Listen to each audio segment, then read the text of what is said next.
Burmese pythons on the table. And all intents and purposes, they're all full of eggs.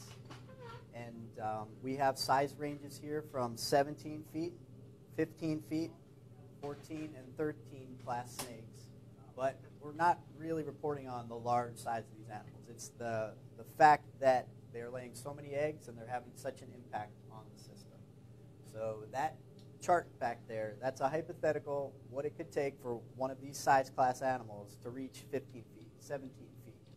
And so multiply that amount of native wildlife by how many of these pythons may be out there, and you're getting a sense of what's happening to the Everglades right now. This speaks for itself. You really don't have to narrate this. I mean, the question is, what do you think it took for these animals to reach this size? And I doubt it was just rabbits and possums, raccoons. It's all the above. And when they reach a certain size, they're likely taking down deer as well. In fact, I would bet on it. I would bet that this animal here has taken down some big game. But our focus on this research project that's been ongoing for 4 years now is to learn these animals' behavior and then maybe use it against them. And the project has evolved into a removal campaign of sorts, and we are tagging male pythons, and we're letting them back in the system, and they lead us very effectively to these female pythons. 70% of the female snakes we caught this season were using tagged male pythons. A few were from active searching or hunting, like these larger females, but the majority of these breeding females came in with some hard work tracking males. So we basically have turned them against themselves. But it's all about the impact that these animals are having across the greater Everglades system. Any one of these animals could have eaten that assortment of native wildlife. So you're looking at the true scale of the problem here. All of these snakes have come from a localized area in Collier County. And these are a quarter of the females that came in this season. So we had about 27, 28 females. You're looking at 7 of them, the larger size class. All intents and purposes, all of these are gravid and filled with eggs. The snake team is going to do a necropsy here in a few minutes. We're going to take the 17-foot female python and do an egg count of the developing eggs. Just see how many are in there. I have a guess. And we're trying to arrest the development of these egg clutches before the female will, all of these females would have laid a clutch of eggs, likely next month, and then they would have sat on those eggs for 2 months and incubated them. And if those eggs were fertilized, which they probably all will be, all those little baby pythons would hatch, and they'd be out in the ecosystem. So over four breeding seasons, once we really got started tracking these animals, the egg count started to add up. And we've removed over 3,000 developing Burmese python eggs from a pretty small area of Collier County over the last 4 breeding seasons. So we really don't know how many of these animals are out there. We're not waiting to really figure that out. We're actively collecting that information that might help us with that number that we need to know, but we're not wasting any time removing these animals from the ecosystem. But the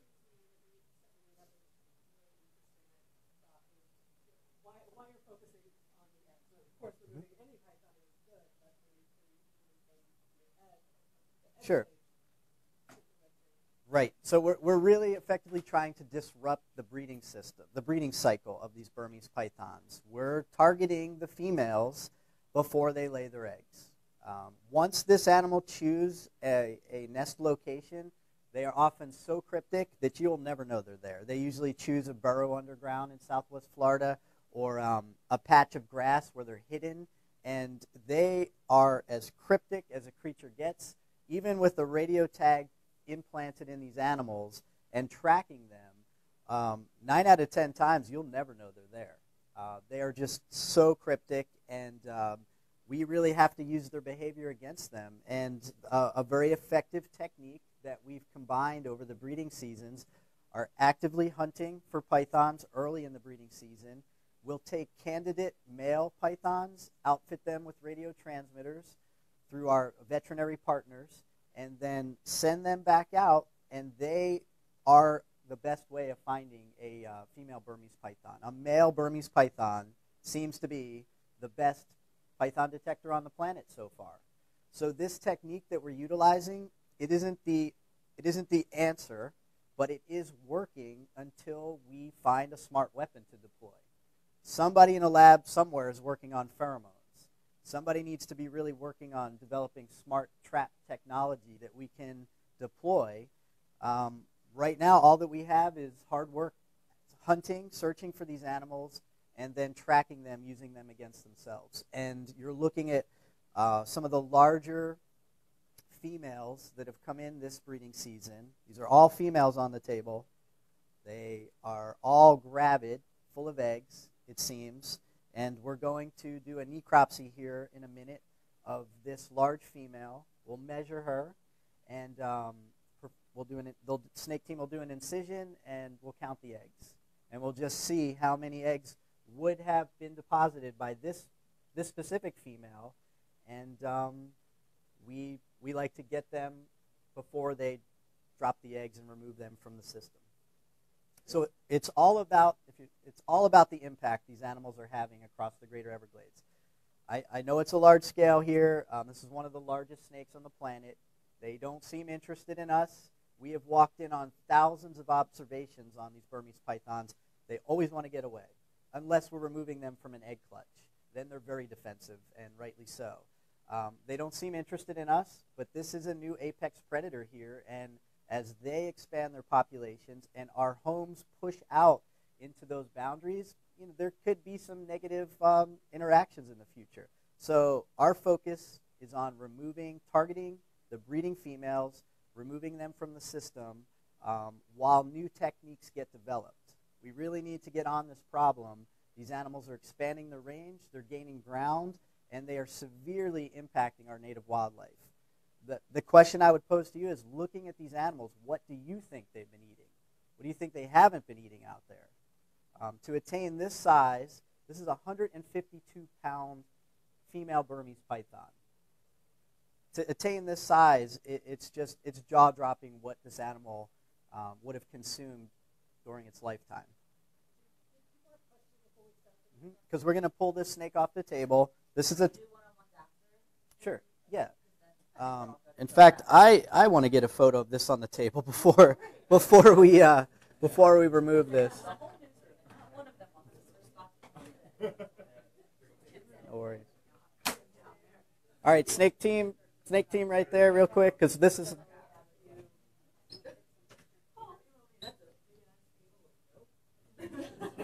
Awesome.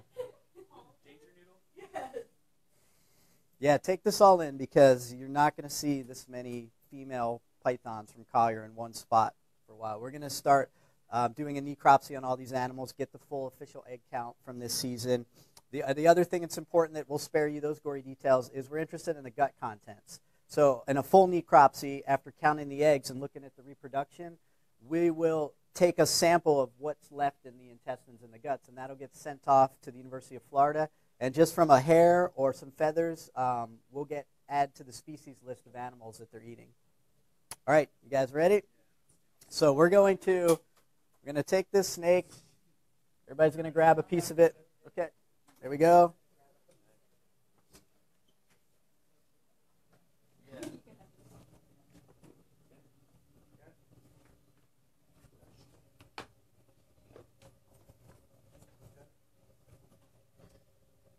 They are beautiful animals. I mean, they truly are.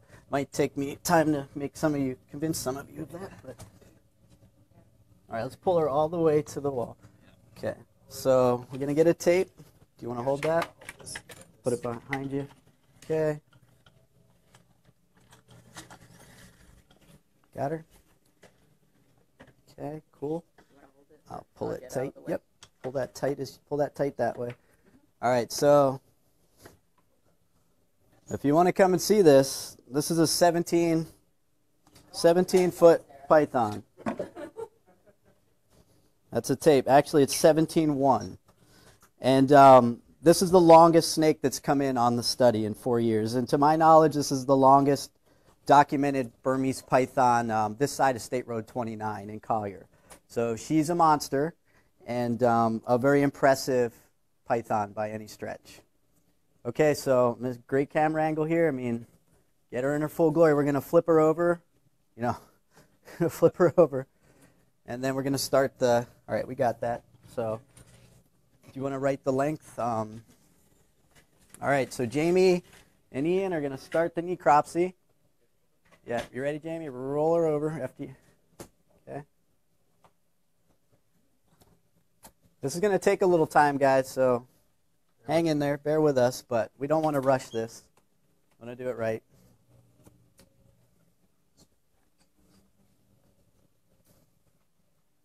So we're assuming a pretty good clutch of eggs right here.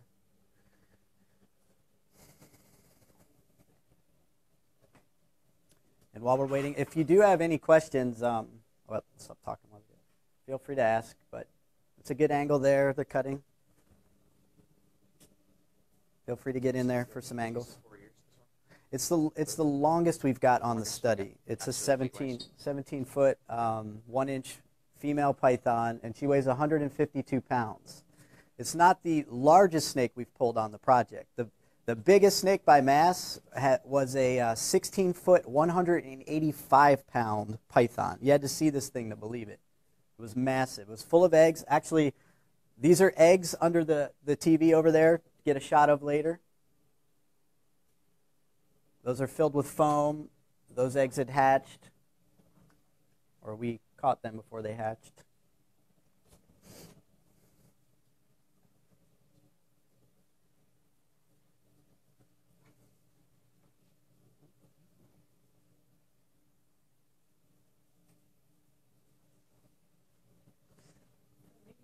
Go ahead, Jamie. Jump in when he's... Sure. Jump up there, Jamie, and help pull it apart. So Jamie's a conservation associate here at the Conservancy, and Ian is a wildlife biologist, and they're part of the snake team. And so they're performing a necropsy on this 17-foot, 1-inch female Burmese python. We are going to get an egg count, a developing egg count, and then later they'll also take some samples from the stomach, and we can determine what this animal may have been eating, although it looks like a little bit of everything over the course of her life. A pretty impressive creature. We've developed a healthy dose of respect for these animals out there. And keep in mind, they're not here from any fault of their own. They were released or escaped from the pet trade, and they found South Florida to their liking. And the ecosystem is not ready for a new giant snake in the system. The animals don't seem to have a defense against this, and we're witnessing the native wildlife, the greater Everglades, being turned into giant snake, real time. And so that's what you're seeing here today, this true scale of the problem. This is very much not a trophy shot. This is an impact statement. We're putting all these animals out there just so you can see them all in one place. These are all females. They're all full of eggs, and these are a quarter of the females we brought in this breeding season alone. So they're just set, all from Collier, not terribly far from here. Don't be afraid. They're not interested in us. They're interested in our native wildlife for sure.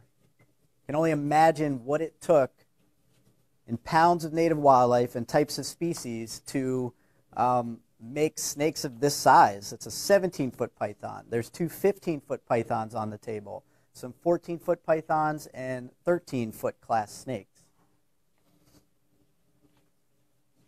So they're making an incision along the belly. You can get in there with the camera. There are some things you can't unsee, so be careful. But this is what we're dealing with, so we need to see it. So they're making an incision, then they're going to get through the fat layers. I'm going to get them some paper towels for when it gets a little juicy. I'll put some paper towels here. I'm going to get another roll.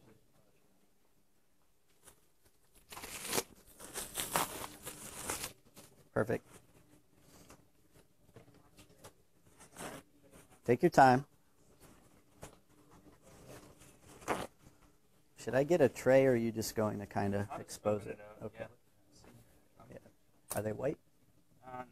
They moved down, so they probably, maybe they're not white But there's still a bunch of them in there, right?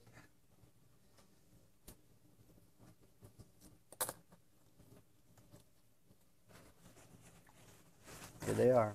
So what you're seeing here, don't get confused, and it's going to make a little more sense. There's fat bodies here. So this is the fat of the land. This is what they've assimilated from the native wildlife. And then underneath this will be the eggs that he's going to expose here in a minute. And we'll get a count. This animal might have a pretty high, I would imagine, pretty high egg count. Maybe more than we've seen to date. And this is just one female of many. We really don't have a handle on how many of them are out there. Okay, still. They're on their way. Wow, there's a lot of them. It goes all the way down here. Yeah. Okay, take your time. There's a lot of them. Come on, come closer. Come on. They won't bite. There's a whole unseat eggs. These are eggs here. Oh my God. See? Yes, these are fat bodies. These would have all been future pythons this season. Look at them all. It's just this is an egg-laying machine. Yikes! This may be the most we've seen. We'll see. All right, so yeah, we'll try to keep you guys from the Gallagher zone here. All right, you know, start counting them. So. Okay. Yep.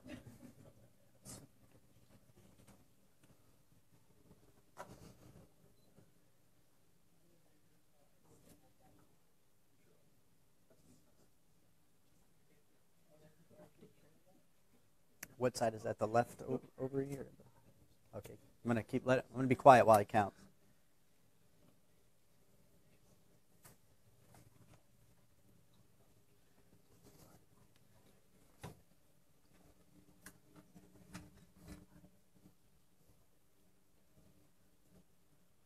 Okay, so there's 49 on the right side. Wow. Okay. So one more side to go. Yeah. This may be a record-breaking egg-laden snake here for Collier for sure. So this is going to air at dinner time, huh?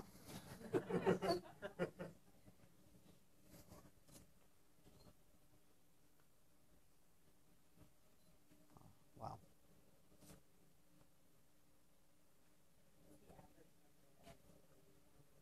$43. Average clutch size we found for Collier is 43. 46. So Over 90. over 90?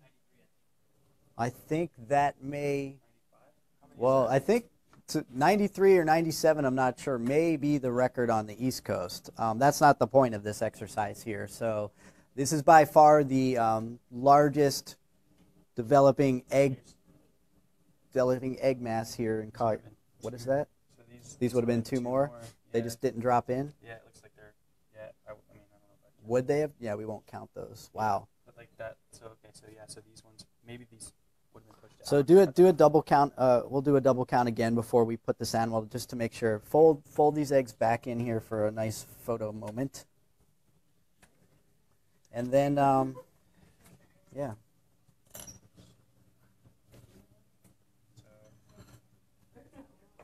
So what's the official number? 95 eggs. By far, this is the largest massive eggs we've seen in Collier from a 17-foot female python. And so Ian's holding up, that's fat. That's a fat layer right there. Those aren't little eggs in here. These are the eggs developing. And these animals are remarkable when they get a prey item, how they can turn that into reserves. And this female was clearly eating very well in the off season to be able to put this much energy to her eggs and still have these fat reserves. So if this animal was not captured last week, in the next couple weeks she would have deposited all these eggs, and she would have made a clutch in sort of a round mass, and she would have coiled herself on top of those and incubated those for 2 months. And give or take a week or so, around 4th of July, we tend to see the little baby pythons hatching out in Collier County, and then they are unleashed into the ecosystem. They do have predators. Alligators get after them quite well. We do know that indigo snakes eat baby pythons. And then there's a host of other predators that we haven't officially documented yet. But much like a baby alligator hatchling, before these animals reach apex predator size and status, they're vulnerable to other predators in the system, and then they turn the tide back against them.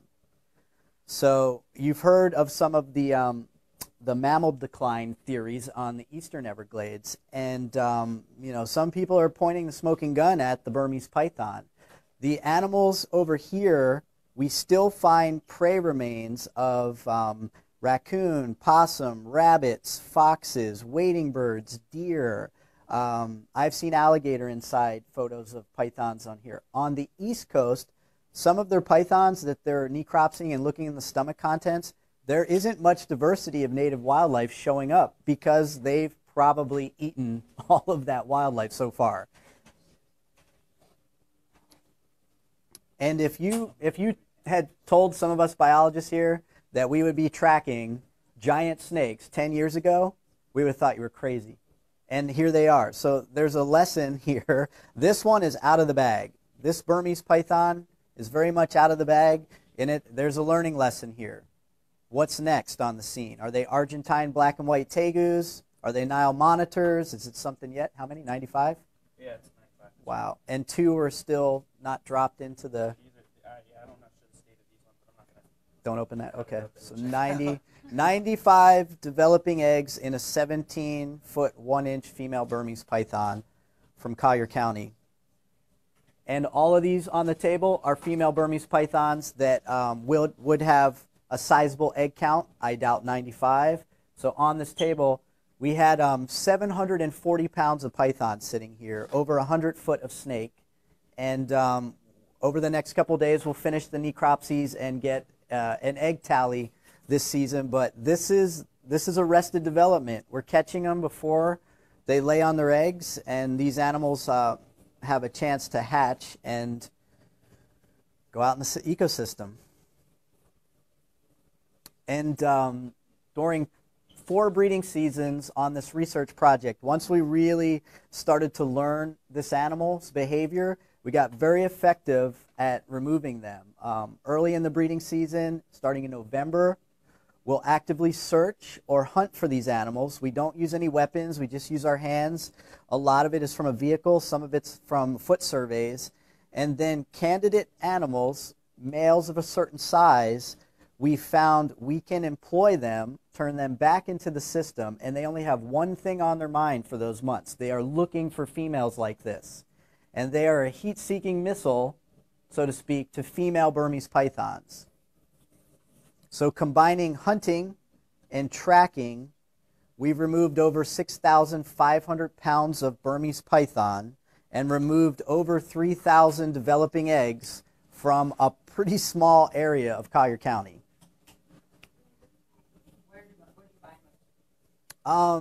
Most of our study area is along the Tamiami Trail, so way out rural eastern Collier.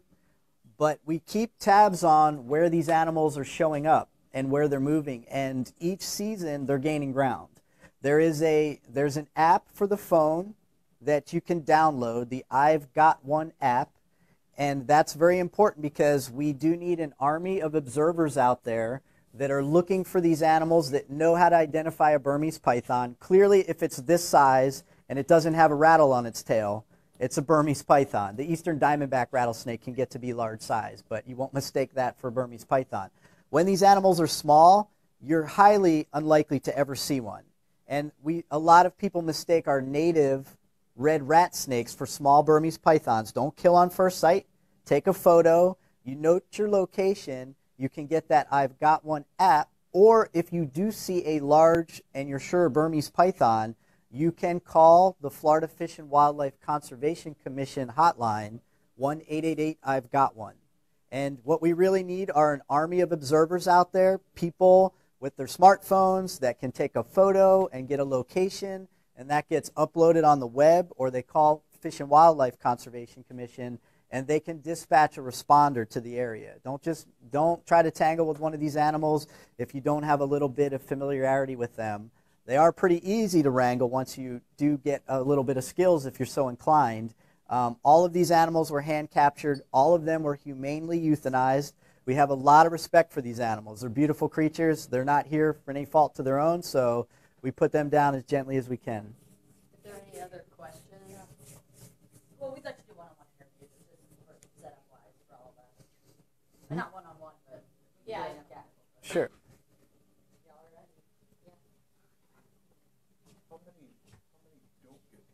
That is a very good question. I don't have that answer, sir. How many don't get captured? You just don't know the density of these animals. They're so cryptic, it's really hard to get at that number. But we do need that number because what we're working towards is a management strategy. We're not going to eradicate this animal. It seems unlikely. So we have to knock back their numbers. But I don't know how you do an effective survey for the density of these animals, but we do need that number so we know if our efforts are actually making an impact out there. Because we can get excited about removing these all day long, but if there's hundreds of thousands out there, that's why we need to follow the science. And the research is important because we can just be guessing, but over the years of following these animals around, we're developing a picture of this localized population here. We know our neighborhood, so to speak, regarding these animals. And there may not be as many large breeding class females out there than we think of in a portion of Collier County. So if we can target these big egg-laying females, of course there's other ones ready to come in and fill that role later. But if we sit on the sidelines and do nothing, I can guess what's going to happen. These animals are going to be showing up in places we don't want them. And it's going to continue to be more problematic. Got it? There would be a size they get. The smallest female we've seen was just under 8 feet. I don't know the age of that animal, maybe 2 or 3 years, and they're probably in breeding age. That's why we need to follow some of these animals a little longer terms. So we do need to follow the science. That's going to lead us to a better management strategy. A lot of efforts have just been throw some money at it here, watch what happens, throw some money there. The removal campaign in Collier has been sustained pressure with our partners. We work with Rookery Bay National Estuarine Research Reserve, Collier Seminole State Park. We have funding from Naples Zoo, our partner across the way here, and private donors to keep this moving forward.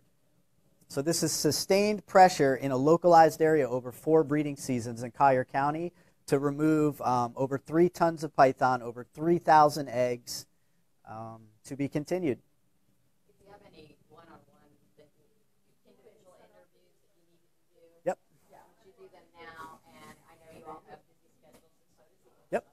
And everyone, just so you know, this is the snake team. This is Ian Easterling and Jamie Kittle. She's a conservation associate. He's another biologist here in the department. And the majority of the snake, all the snake that came out of the season was drug out by this team. Jamie mostly spots them, and Ian drags them out. If they're a mile out in the mangroves, they get put in a big backpack, and he mans them out and on to the next one. So they are heavy.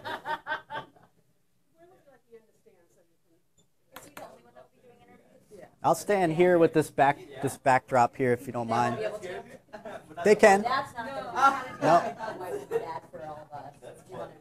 Here's fine. And you're welcome to ask them questions as well. Okay, so they can do interviews. If Catherine, no? Catherine, it's okay to ask them questions too, or it doesn't matter? Okay. Yeah. Dude. Let's keep the blood to a minimum. So it looks good. Cool.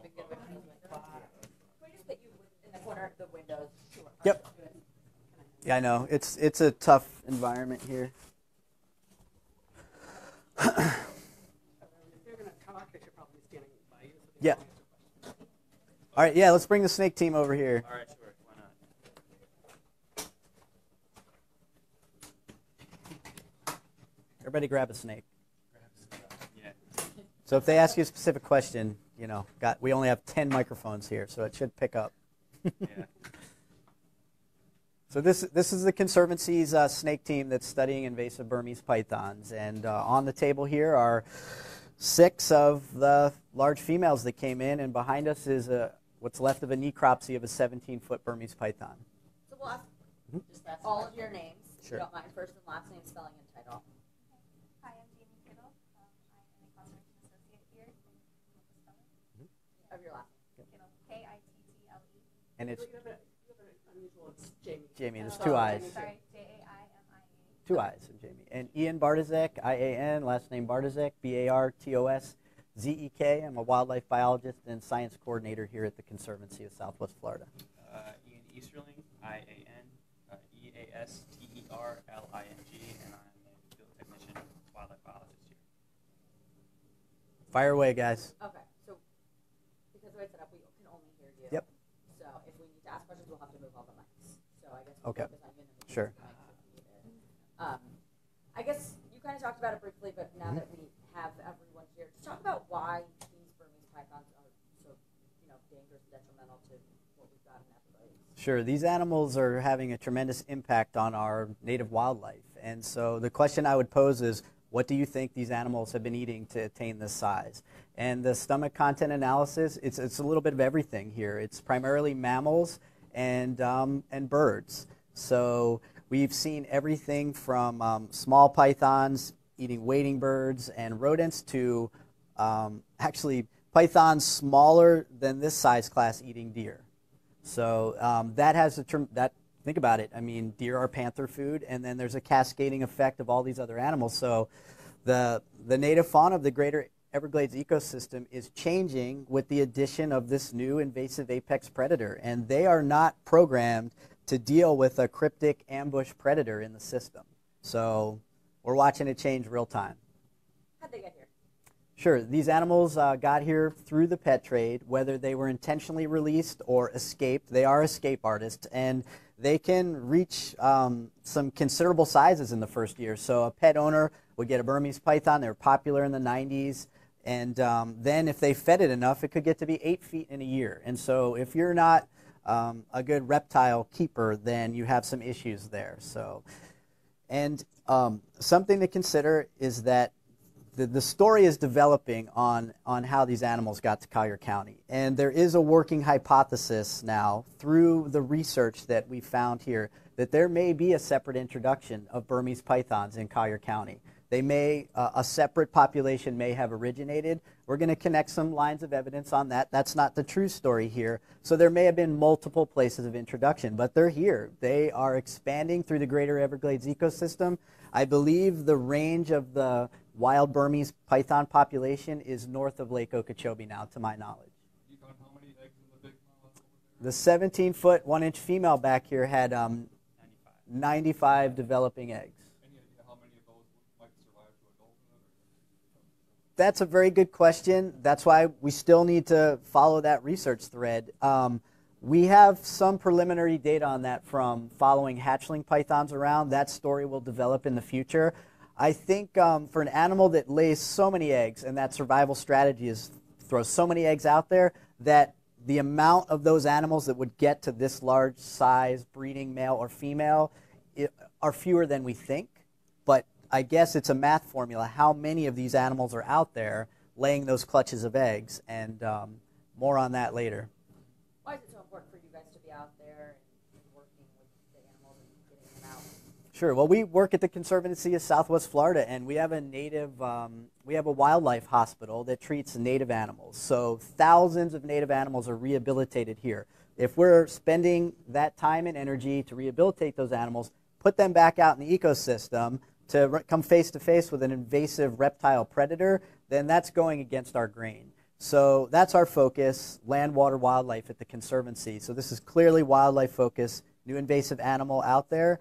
And then there's a social dynamic as well. As developments push further out into the edge of conservation lands, I think everyone's of the mindset that people don't want interactions with big snakes. They don't want to see these animals crossing through the developments or whatnot, or hunting nearby. They don't seem to be interested in us.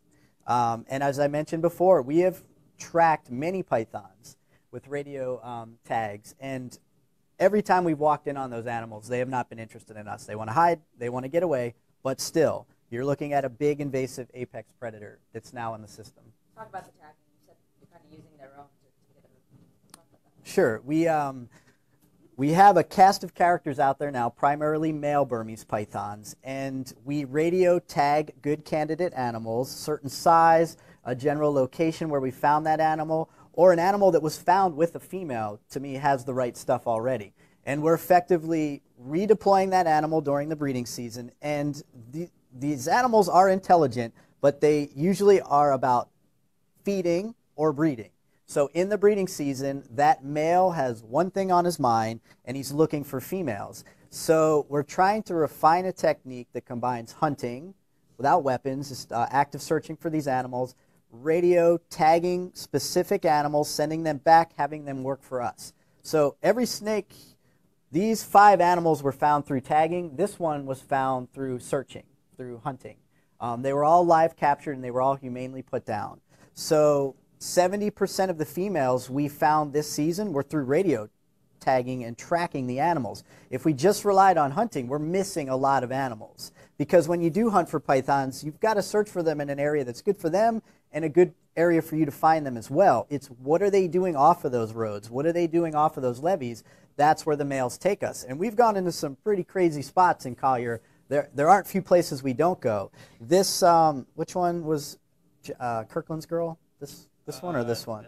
This one here was a marsh battle. This one was out in knee-deep water on the edge of a leather fern outcropping and cattails, and it took all 3 of us to grab this female before she escaped in the water, and then he had the fun job of putting it on his back and packing it out. This one that's dark in coloration was found by tracking a small male python, the smallest male we have in our crew right now. And she is dark because she was out basking and hasn't got rid of her shed yet, so she's sloughing off that skin. So just to put it in perspective, following 1 male python this season led to 3 separate breeding females scattered, a quarter mile, half mile apart. And following 1 male python in another zone around, we gave his score count 12, 13 snakes that he led us to. Males and females. He brought us into a zone.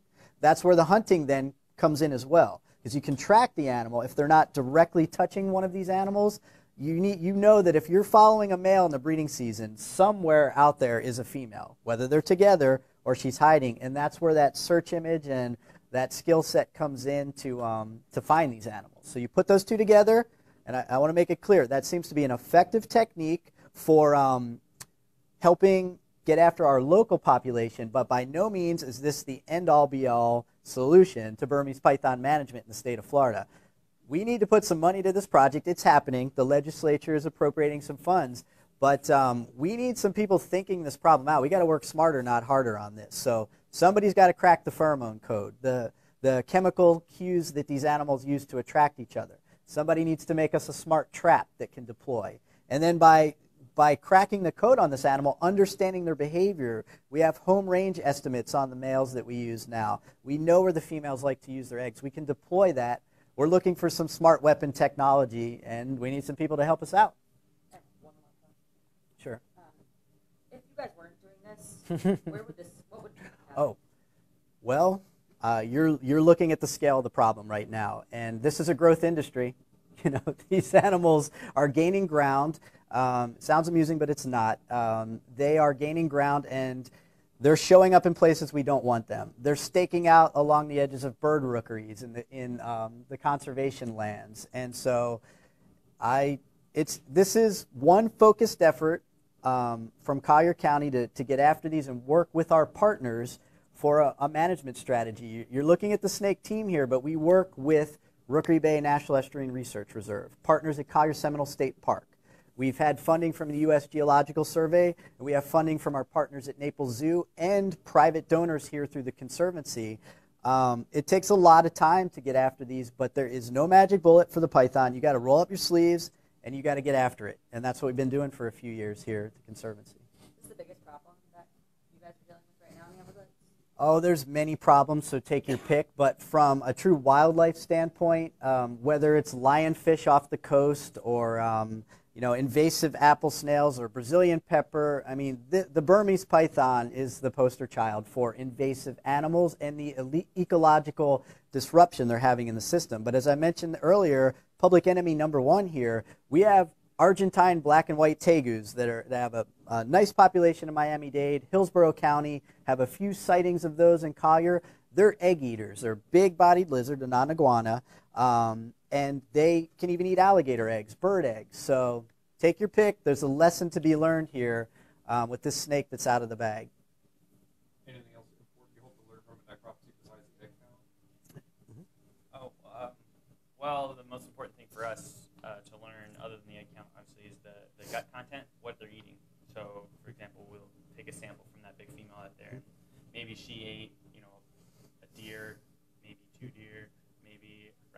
opossums, maybe foxes, bobcats, who knows, there's a whole list of animals, but if we can study kind of what they're eating and learn more about that, that's one of the more important things. And then anything else interesting, like mystery injuries or anything like that, the animal's health, the animal's general health. So this is Snake Central here. All the data gets recorded. It gets into a sizable database, and tracking this problem over time, it's leading us in a certain direction. We're following the science to get after this problem. We're doing the best we can.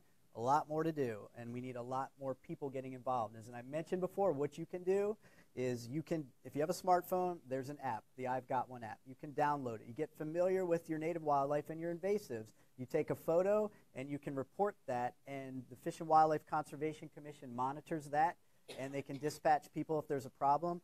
And if you're walking along and you see a giant non-native snake, you can call the invasive animal hotline that the Florida Fish and Wildlife Conservation Commission staffs, and that's 888 I've Got One. We need an army of observers out there calling out these sightings so managers and researchers can stay on top of this problem. Everybody good? Awesome. Appreciate it. Good luck.